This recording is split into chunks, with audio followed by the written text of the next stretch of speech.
Oi, pessoal, tudo bem? Então, no nosso último vídeo, nós aprendemos um pouco sobre o processo de temperismo e os processos erosivos. E como esses dois processos estão associados com a sedimentação e com a questão da geologia e da paleontologia. Em específico, nesse vídeo, nós trataremos com mais profundidade o processo de sedimentação e a formação de bacias sedimentares. Mas, afinal de contas, o que é uma bacia sedimentar?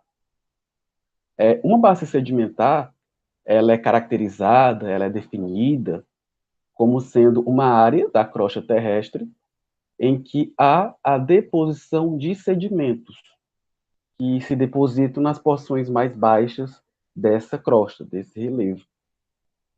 E essa deposição, ela se dá na parte mais profunda. E vai como se fosse uma bacia, vai se preencher na parte mais funda, né? E vai se depositando e criando camadas, criando estratos. Essa deposição de sedimentos, ela se dá seguindo diferentes tipos de ambiente desértico, ambiente fluvial, ambiente eólico, ambiente lagunar, ambiente marinho. Todos esses ambientes vão contribuir para que esses sedimentos sejam depositados. Então, à medida que esses ambientes vão sendo definidos, vai modificando também as características desses sedimentos, a sua espessura, o seu diâmetro, a sua cor, as suas características físicas e químicas e assim em diante. No mundo como um todo, nós temos aproximadamente 800 bacias ou províncias sedimentares. E o estudo dessas bacias, ou de rochas sedimentares, ela está associado justamente com esse processo de sedimentação, que eles são ponto de partida para interpretação de faces e associação de faces no registro sedimentar. É aí que entra, nesse registro sedimentar, essa riqueza e a contribuição desse conhecimento para a compreensão desses processos físicos, principalmente quando a gente fala da moderna sedimentologia, bem utilizada a partir da década de 60. Então, como se dá essa sedimentação? A sedimentação, ela é o conjunto dos processos pelos quais as partículas suspensas e em trânsito deixam de se deslocar e se depositam, tornando-se assim sedimentos. E aqui é um exemplo do sistema fluvial. Os rios, uma das suas principais características é em intemperizar, erodir, transportar e depositar sedimentos. E aí, então, exemplo da fonte. Então, à medida que o rio está passando no seu canal, no seu percurso, ele vai desgastando e vai transportando sedimentos, para que no final ele possa depositar esses sedimentos, como aqui na figura, nessa área de delta. Então, esses são os sedimentos que foram desgastados anteriormente, lá no início do canal fluvial e em todo o seu percurso. Então, esse sistema sedimentar, ele é um sistema aberto, como nós conhecemos pelo geossistema, nessa interpretação. E por ser um sistema aberto, ele tem pontos de entrada e pontos de saída, tanto de massa quanto de energia. É uma troca constante dessa dinâmica e dessa inter-relação entre esses elementos. Então, a sedimentação, enquanto processo global, pode ser compreendida como um sistema, tal qual a teoria geral dos sistemas. E é possível reconhecer, na superfície da Terra, inúmeros elementos como fluidos, solos, sedimentos, íons dissolvidos, seres vivos e matéria orgânica em decomposição. Então, estes elementos, eles se interagem, eles se dialogam por meio de processos mecânicos, químicos e metabólicos. Então, como eu falei anteriormente, esse sistema de sedimentação é um sistema aberto, então ele tem pontos de entrada e de saída de massa e de energia. E estão associados, como nesse trecho em azul, com processos de intemperismo e erosão, com a precipitação, com a emissão de gases e partículas por vulcões e fumarolas, dissolução de gases atmosféricos e o metabolismo de seres vivos. Da mesma forma, a saída dessa massa e dessa energia se dá com a incorporação de sedimentos, a dissolução de carbonato de cálcio, processo de evaporação, liberação de gases, decomposição de matéria e, novamente, metabolismo de seres vivos. A energia, assim, ela entra no sistema de acordo com características tanto internas, endógenas, quanto exógenas. A exemplo da energia do Sol, da força gravitacional e das reações químicas endotérmicas. Ao passo que elas saem, essa energia, de acordo com o fluido desses movimentos. Aqui é um exemplo de processo de entrada e de saída de massa. Podemos perceber exemplo de entrada, novamente, a questão da precipitação, tanto na forma de água, de chuva, quanto também de neve. Outro ponto de entrada de massa é aqui no surgimento, intemperismo e erosão, em que são lançados sedimentos, são lançadas massas, são lançadas energias nesse processo de sedimentação. E a saída de massa, ela pode dar pelo processo de evaporação e pelo processo de incorporação ao registro. Foi temperizado, foi transportado, foi sedimentado, foi depositado e é reincorporado ao registro geológico anterior. Então, o que é um sedimento? O sedimento ele está associado com assento, com deposição. Então, ele é um material consolidado, material sólido que se deposita, que se depositou, o que é passível de se depositar, que está associado, novamente, com o processo de erosão e com o processo de transporte desses sedimentos.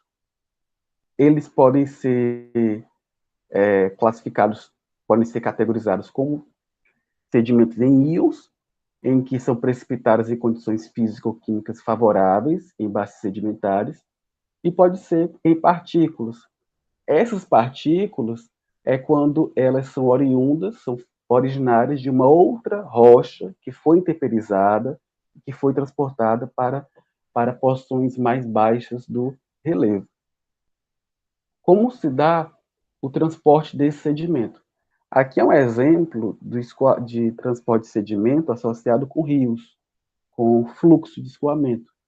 Então, nós temos 3 tipos: o transporte em rolamento, o transporte em saltação e o transporte em suspensão. O que é que vai definir se um sedimento vai ser transportado em rolamento, em saltação ou em suspensão? O seu tamanho, o seu diâmetro. Quanto menor for o sedimento, maior vai ser a capacidade dele de ser transportada por suspensão, a exemplo da argila.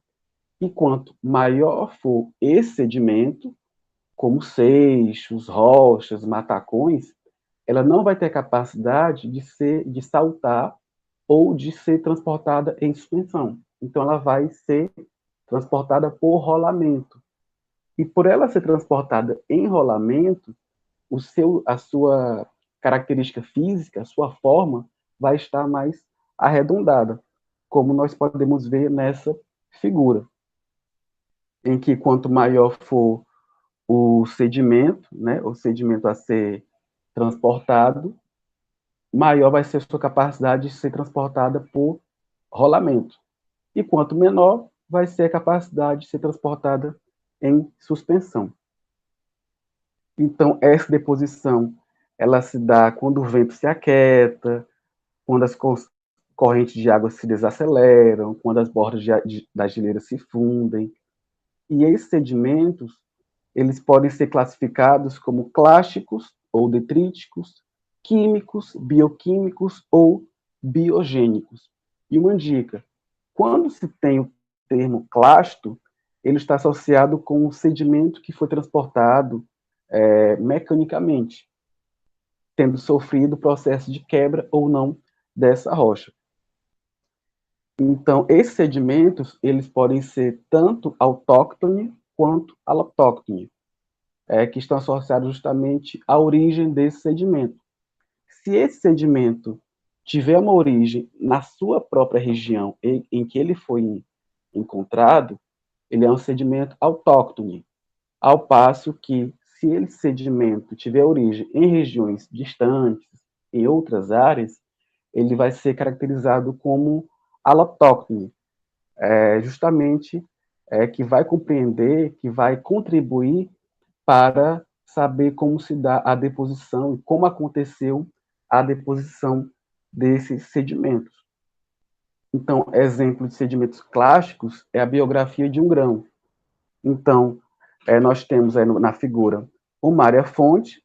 Nessa área-fonte, o gradiente de relevo ele é baixo, então, e o intemperismo ele é alto. Quando acontece isso, a maturidade do sedimento ela vai aumentando até chegar no seu último estágio, que é justamente no estágio de bacia sedimentar ou de depósito sedimentar, em que a deposição é elevada e o gradiente do relevo é baixo. Então, proporcionando justamente esse acúmulo desse sedimento em forma de uma bacia ou de um prato.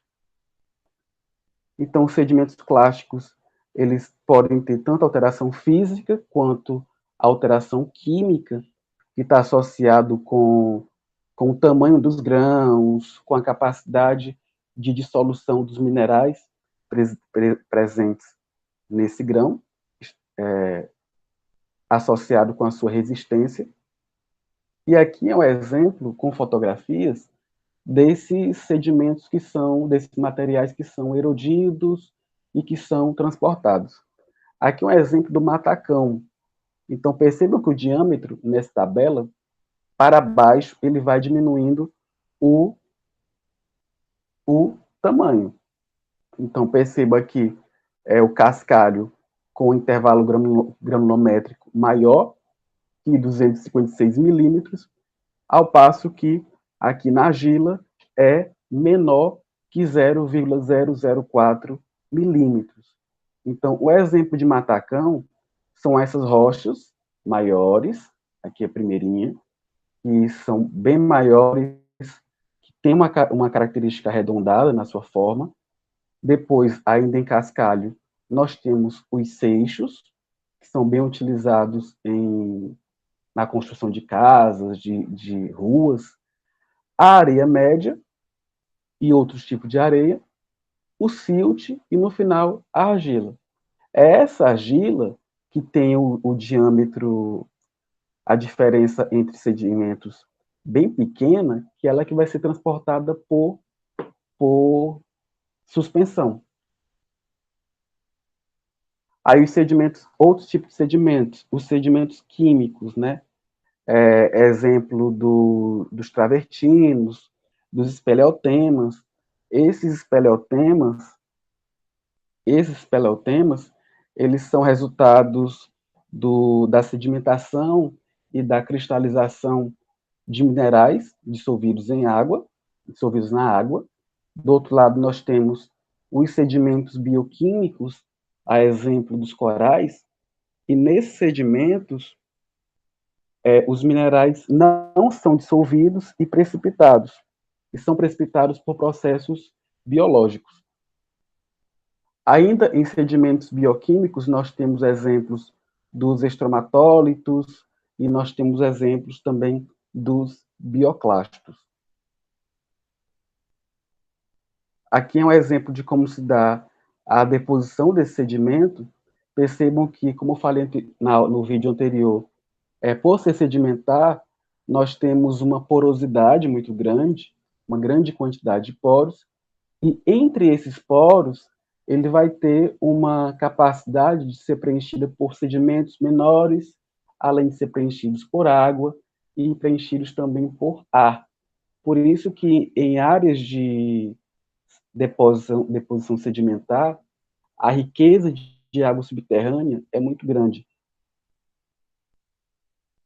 Então, outros exemplos é justamente aqui, ó, os sedimentos bioquímicos, eles são modificados e sofrem processo de soterramento, são modificados e sofrem processo de diagênese. Essa diagênese é um conjunto de processos químicos e físicos sofridos por esses sedimentos que vão associar justamente na sua quebra e na sua quebra e na mudança de algumas das suas características físicas e no final a litificação, que é justamente a formação desse processo dessa rocha sedimentar através da cimentação, em que um grão ele está mais próximo de um outro. Aqui, novamente, são esses processos, a compactação, a dissolução, a cimentação e a recristalização. A compactação, existe a mudança no empacotamento entre grãos, então há uma diminuição da sua porosidade, é como se os sedimentos, que os sedimentos se aproximam mais, a porosidade, ela diminui. A dissolução, ela tem o efeito da percolação de soluções pós-deposicionais e afeta a morfologia do contato entre os grãos. A cimentação faz com que esses sedimentos eles fiquem mais unidos, fiquem mais juntos um do outro e comece a construir essa rocha sedimentar. Então, como se dá a formação dessas bacias sedimentares? A bacia sedimentar, ela se origina com o desgaste das rochas e do relevo, que se desprendem através dos ventos, das águas dos rios, do mar, em um processo progressivo, longo e contínuo. E é a partir desse ponto, da capacidade da resistência das rochas e da força dos agentes erosivos, que esses sedimentos eles se acumulam na porção mais baixa desse relevo. À medida que eles vão se acumulando, eles vão se depositando e criando novas camadas, criando novos estratos, construindo assim a formação de uma bacia sedimentar, como nesse exemplo aí na figura. A bacia sedimentar, ela está acima de rochas ígneas e rochas metamórficas. Lembrem do ciclo das rochas que nós falamos anteriormente. Então, os sedimentos, eles estão acima dessas rochas ígneas ou metamórficas. E cada camadazinha dessa, cada cor dessa, representa um momento geológico, um estágio geológico diferente nessa sua deposição. Então, as bacias sedimentares, elas preservam registros detalhados do ambiente e dos processos tectônicos que lhes deram origem e forma. E elas têm diferentes respostas.